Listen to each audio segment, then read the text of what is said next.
Hi everyone, it's Dr. Marva here tonight. We're going to be talking about multicultural literature. Multicultural literature are books that represent the life and customs of children all around the world. And in San Diego, this is a really important topic because we have so many different cultures represented in our schools. I suspect that you have different cultures represented in your schools as well, so we're going to be talking about this further. Multicultural literature are trade books that address subjects related to different racial, religious, or language microcultures other than European American or white culture. This could be African or African American culture, Asian or Asian American culture, Latino Americans, it might be Jewish Americans, Pacific Islanders, Native American. There's no end to this list.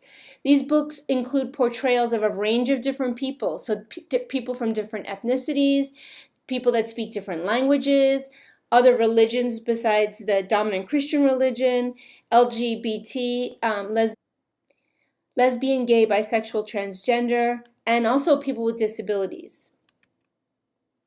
In 1965, Nancy Larrick did a study of over 5,000 books, and she found that of those 5,000 books, 93% of them just depicted white folks. And this was shocking. It came in the 60s and 70s during a time when people became really interested in the diverse life experiences that made up a society. So this was a time definitely in the U.S. when we wanted to encourage and have a range of different people represented.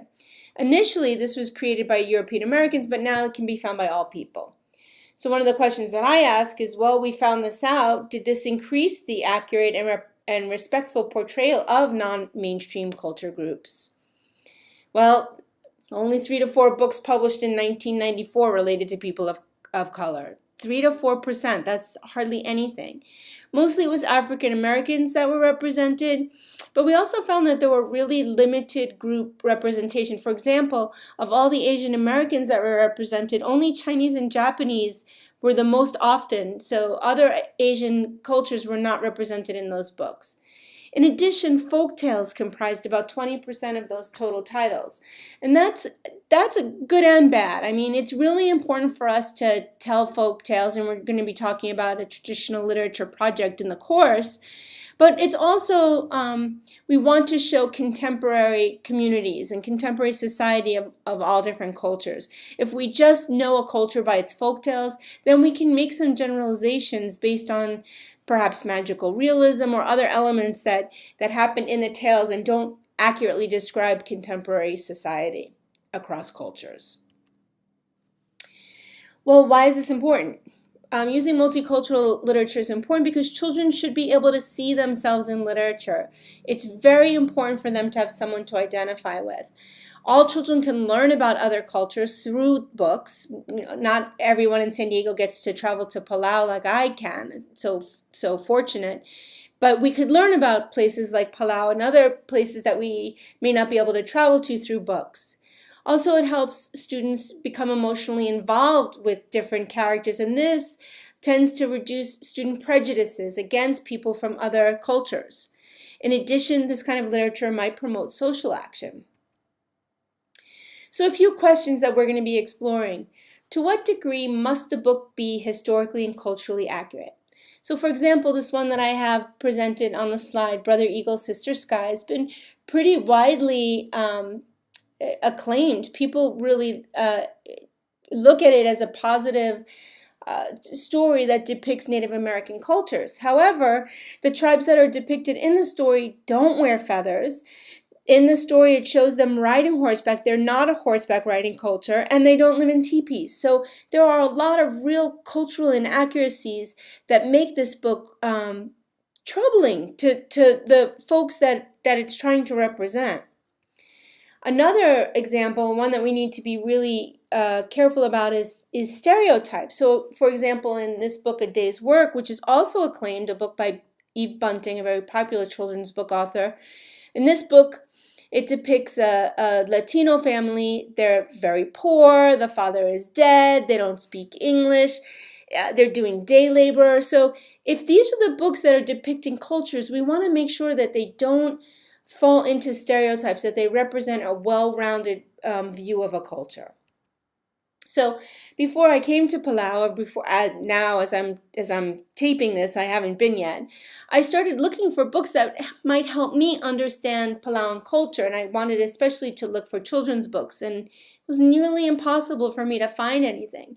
This book, Palau by Nancy Barber, seems to be pretty popular, but I did find out that Nancy Barber is not Palauan, and she did write about Palau a lot, but she's apparently not Palauan.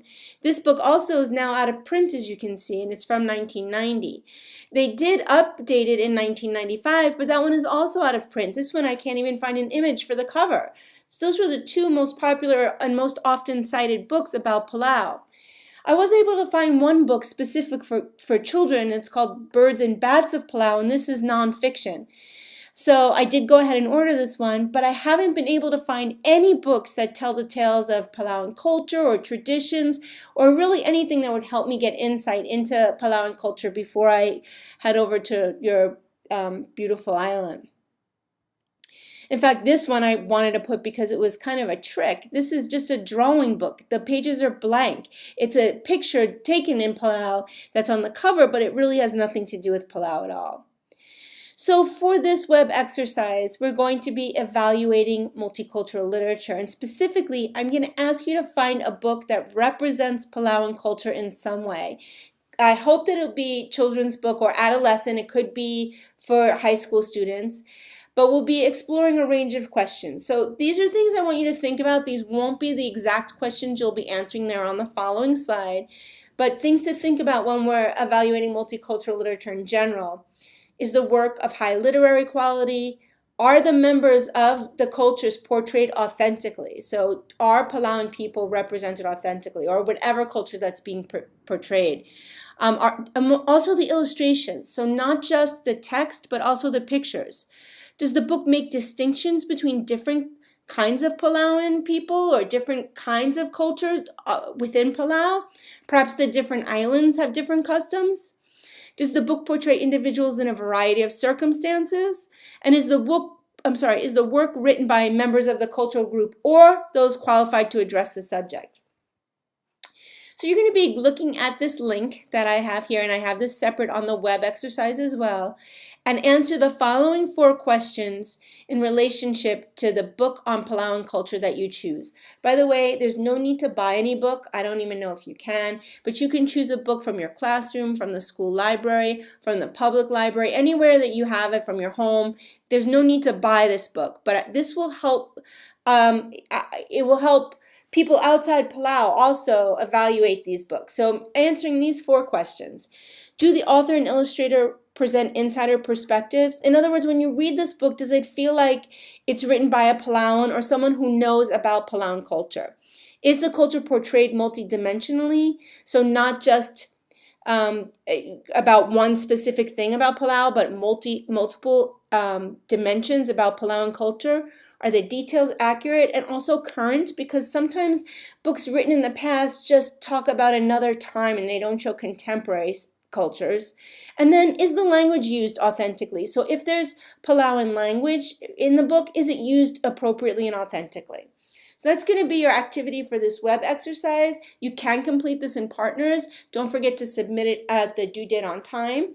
And I look forward to learning more about your culture through these evaluations. Thank you so much. Don't forget to email me with any questions.